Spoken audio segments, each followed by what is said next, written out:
رہنے کے لیے ضروری ہے کہ دنیا کی محبت ختم کرے. جس کے دل میں دنیا کی ہوس ہے وہ خوش رہنے کے علاوہ دنیا کا ہر کام کر سکتا ہے. سمجھتے ہو؟ جب وہ دنیا کو مسافر خانہ نہیں سمجھے گا تو پاگل ہوتا رہے گا. ابے اس کے پاس پلاٹ آ گیا, ابے اس کے پاس گاڑی آ گئی, ابے اس کا امریکہ کا ویزا لگ گیا, ہم یہاں ٹھیلے بیچ رہے ہیں, ابے یہ. سیدھا سیدھا بولو بھائی بھاڑ میں جائے. جب بحریہ ٹاؤن کے مالک کا جنازہ اٹھے گا تو میرے دوست نے 2 پلاٹ لے لیے تو کون سا تیر مار دیا؟ جو اونر ہے وہ مر جائے گا. ختم بھائی. تھوڑے دنوں میں ٹماٹر بیچو, رکشا چلاؤ, لینڈ کروزر میں گھومو, یہ تھوڑے دن کے کھیل ہیں, اس کے بعد ختم. قارون جب اپنے خزانوں کے ساتھ مارکیٹ میں آیا نا, قرآن کہہ رہا ہے, قرآن نے تو مارکیٹ کا لفظ استعمال نہیں کیا, جب اپنے خزانوں کے ساتھ قارون مارکیٹ میں آیا ایک دفعہ پورے جاہو جلال کے ساتھ, پبلک نے جب اس کا پروٹوکول دیکھا اور خزانے دیکھے, اس کا لباس, جب بڑا آدمی جا رہا ہوتا ہے نا بڑی عزت دی جاتی ہے, تو بے وقوف لوگ رالے ٹپکانا شروع کرتے ہیں, یا لیت لنا مثل ما اوتی قارون.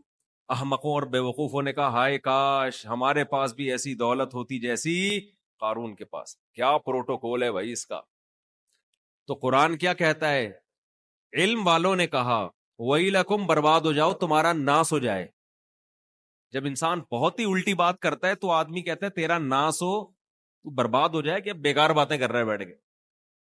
کیا کہنے لگے؟ وَيْلَكُمْ, تباہ ہو جاؤ. یہ ویلکم نہیں ہے, کیونکہ ایک جگہ کہیں ہم عربی گرامر پڑھ رہے تھے تو پرانے زمانے میں جب متحدہ حقیقی بنی تھی نا, وہ 90s کی بات ہے, تو ایک جگہ لکھا تھا ویلکم آفاق احمد. تو ہم عربی گرامر پڑھ رہے تھے, میں اس کو پڑھ رہا ہوں وَيْلَكُمْ آفاق احمد. اب وَيْلَكُمْ کا معنی تو بددعا ہے کہ تم تباہ ہو جاؤ. تو میں حیران ہوں کہ انہوں نے اپنے قائد کو گالی کیوں دی ہوئی ہے. میں وہاں کھڑا ہوا سوچ رہا ہوں کہ اپنا قائد بھی متحدہ حقیقی بنی تھی نا, تو وہ قائد بھی مانتے ہو آفاق احمد کو, اور تم کہہ رہے ہو اور گالی بھی دے رہے ہو تم تباہ ہو جاؤ.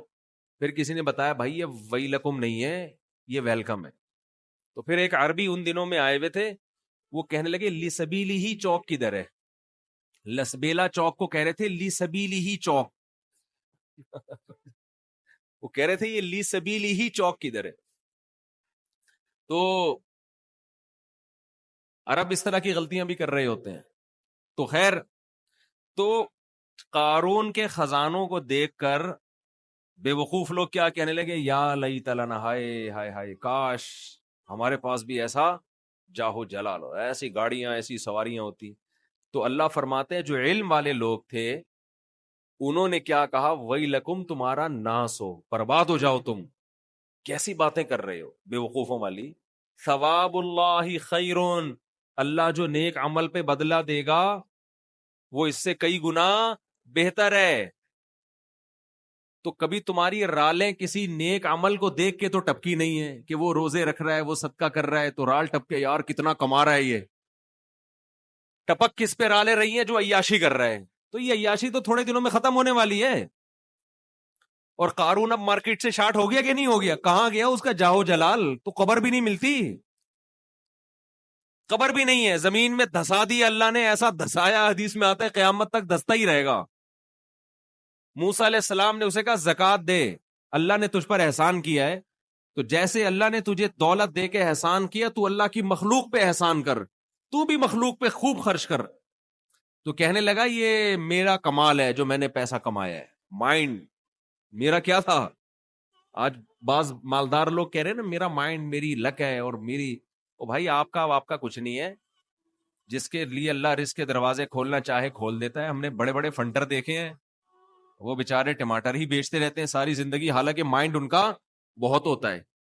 اور بڑے بڑے بے وقوف لوگ دیکھیں جن کے پاس نوٹ گننے کی فرصت نہیں ہے. تبھی امام شافعی نے کہا ہے نا, ایک شعر امام شافعی کی طرف منسوب ہے واللہ عالم, کہ اگر عقل کی بیس پر لوگوں کے پاس پیسہ آتا تو غریب تو بےچارے بھوکے مر جاتے. نہیں سوری, بے وقوف بےچارے بھوکے مر جاتے اگر عقل کی بیس پہ پیسہ مل. تو میں اکثر اس پہ ایک واقعہ بھی سناتا ہوں, میں جلدی سنا کے آگے چلتے ہیں. ایک مالدار آدمی ہمارے حضرت یہ واقعہ سنائے کرتے تھے پرانے زمانے کا. ایک بہت مالدار آدمی تھا, غریب تھا, سوری، ایک بڑا عقل مند آدمی تھا غریب. مجھے بھی روزہ لگ رہا ہے آج نا. ایک بڑا عقل مند آدمی تھا مگر تھا کیا؟ غریب. اکثر ایسے ہی ہوتا ہے عقل مندوں کے پاس پیسہ نہیں ہوتا. لیکن یہ قاعدہ کلیہ نہیں ہے. مالدار بولیں گے مفتی صاحب ہمیں بیوقوف کہہ رہے ہیں. تو اس نے دیکھا کہ ایک آدمی بڑا مالدار تجارت کا سامان لے کے جا رہا ہے. بیوقوف اتنا ہے کہ اونٹ کے ایک طرف چاول کی یا جو بھی امپورٹ کر رہا ہوگا جو بھی چیز اس کی بوریاں لادی ہوئی ہیں, اور بیلنس برابر کرنے کے لیے اونٹ کے دوسرے طرف ریت کے بورے رکھے ہوئے ہیں تاکہ بیلنس کیا ہو جائے. 10 بوریاں چاول کی یہاں ہیں تو وزن برابر کرنے کے لیے 10 بوریاں ریت کی ادھر. اس امیر آدمی نے لفٹ مانگی اس غریب سے. وہی نا روزہ لگ رہا ہے. اس عقل مند آدمی نے لفٹ مانگی اس بے وقوف سے, کیونکہ یہ عقل مند غریب تھا. تو اس بے وقوف نے اس کو لفٹ دے دی کہ چل تو میرے ساتھ اونٹ پہ بیٹھ جا. اب اس عقل مند نے اس بے وقوف مالدار سے پوچھا کہ یہ ان بوریوں میں کیا ہے جو رائٹ سائڈ پہ. اس نے کہا بھائی چاول ہے یا آٹا ہے یا جو بھی تھا. کہا یہ لیفٹ پہ کیا ہے؟ اس نے کہا یہ ریت ہے. کہا تو ریت کا بزنس کرتا ہے؟ کہہ رہا نہیں, یہ بیلنس برابر کرنے کے لیے. اس عقل مند نے اس سے کہا کہ بے وقوف آدمی, 10 بوریاں اگر یہاں ہیں تو 5 بوریاں ادھر کر دے, اس سے بیلنس کیا ہو جائے گا. اونٹ پہ تو نے بلا وجہ کا ڈبل لوڈ ڈالا ہوا ہے, اور یہ 10 بوریاں بھرنے میں کتنا ٹائم لگا ہوگا. تو بے وقوف آدمی تو یہ کر لینا کہ 5 یہاں کر دے اور 5 وہاں کر دے. اس نے کہا یار یہ تو بڑی لاجک کی بات کی ہے. نیچے اترا, اپنے مزدور کو جو بھی ہوگا اس کے ساتھ اس کو بولا بھائی بوریاں ہٹا, 5 چاول کی بوریاں یہاں کر دے اور 5 یہاں. اونٹ کی سپیڈ بھی تیز ہو گئی اور اونٹ کو بھی سکون کا سانس آیا, بڑا خوش. اب اس غریب آدمی سے اس بے وقوف نے انٹرویو لینا شروع کیا کہ تو کرتا کیا ہے. اس کا خیال تھا کہ یہ تو ارب پتی ہوگا جو اتنا عقل مند ہے, جس نے مجھے اتنے اچھے مشورے دیے. یہ خود کیا ہوگا, یعنی جب میرے جیسے بے وقوف کے پاس اتنا پیسہ ہے تو اس عقل مند کے پاس تو اس کی تو ملیں چلتی ہوں گی نا. تو اس سے پوچھا تو کرتا کیا ہے. اس نے کہا یار میں تو غریب آدمی ہوں, جس کام میں ہاتھ ڈالوں برباد. میرے پاس تو سواری بھی نہیں ہے, تبھی تو میں نے تجھ سے لفٹ مانگی ہے. اس نے کہا اتر نیچے. نیچے اتر, اونٹ کو واپس گھمایا, 5 بوریاں دوبارہ ادھر کی اور ریت کی بوریاں دوبارہ بیلنس برابر کرنے کے لیے ادھر ڈال. بولا تیری عقل کی وجہ سے تیرے پاس جب 1 کوڑی روپیہ نہیں ہے تو میں بے وقوف تجھ عقل مند سے 1000 گنا بہتر. میں تیرے مشوروں پر عمل کروں گا نا, میں بھی تیرے جیسا بن جاؤں گا. مجھے اپنے اسٹائل سے چلنے دے جیسا چل رہا ہوں. سمجھ رہے کہ نہیں سمجھ؟ میں جیسے اپنے اسٹائل سے چل رہا ہوں مجھے چلنے دے. اگر تیرے مشورے پر عمل کیا نا میں بھی تیرے جیسا غریب ہو جاؤں گا. لو كان بالحيل الغنى لوجدتني بنجوم اقطار السماء تعلقي. امام شافعی کا غالباً شعر ہے یہ کہ اگر تم دیکھتے محنت سے پیسہ ملتا تو میں پیسے کی تلاش میں آسمان کے ستاروں تک پہنچ جاتا. ہم نے دیکھا ہے بعض لوگوں کا ایک شوق ہوتا ہے, شوقیہ کچھ چیزیں پالتے ہیں رکھتے ہیں, وہ شوق ان کا بزنس بن کے ان کو کروڑ پتی بنا دیتا ہے, حالانکہ انہوں نے سوچا بھی نہیں ہوتا کہ اس شوق سے ہمیں کیا ملے گا, پیسہ. اگر وہ پلاننگ کر کے کرتے تو کچھ بھی نہیں آتا ہاتھ. اس کا مطلب یہ نہیں کہ آپ محنت نہ کریں. پہلے ہی ہمارے یہاں پوستی پن چل رہا ہے, اٹھتے نہیں ہیں, 12-1 بجے اٹھتے ہیں, دکان پہ نہیں بیٹھتے. محنت تو کرنی ہے لیکن ملے گا اتنا جتنا اللہ نے مقدر کیا. تو میں وہ عرض کر رہا تھا کہ نبی صلی اللہ علیہ وسلم نے جو مثال دی ہے نا کہ 2 چیزیں جوان ہوتی ہیں تو وہ 2 برائیوں سے مراد صرف 2 نہیں ہیں, بلکہ جو بھی بری خواہشات ہیں بڑھاپے میں کم ہونے کے بجائے بڑھتی. اسی طرح اچھی خواہشات اگر جوانی میں اچھی عادتیں ہیں تو بڑھاپے میں وہ اچھی عادتیں کم ہونے کے بجائے جوان. اگر آپ کو جوانی میں اللہ سے محبت ہے، بڑھاپے میں یہ محبت اور زیادہ بڑھ جائے گی. جوانی میں دنیا کو مسافر خانہ سمجھتے ہو، دل نہیں لگاتے، بڑھاپے میں بالکل لفٹ کرانا چھوڑ. ہم نے دونوں طرح کے بوڑھے دیکھے ہیں، سخی بھی اور کنجوس بھی. جو سخی ہوتے ہیں وہ بہت سخی ہوتے ہیں کیونکہ وہ جوانی میں سخی ہوتے ہیں نا، تو یہ سخاوت بڑھاپے میں ان کی بہت زیادہ بولو بڑھ جاتی. پھر وہ جاگیروں سے دل لگانا بالکل چھوڑ دیتے ہیں، بالکل چھوڑ دیتے ہیں. اور جو کنجوس ہوتے ہیں نا جوانی میں، بڑھاپے میں اللہ کی پناہ آدمی کانوں کو ہاتھ لگ، نوٹ نظر نہیں آ رہے ہوتے، ایسے ایسے گن رہے ہوتے ہیں بیٹھ کے. یہ میں نے اپنی آنکھوں سے دیکھا ہے، نظر نہیں آ رہا نوٹ، دیکھ رہے ہیں یار کم تو نہیں پڑ گیا، یوں کر کے نا چیک کر رہے ہیں کہ اس میں اصلی ہے. ابے اب تو نقلی بھی ہے تو کیا کرنا ہے؟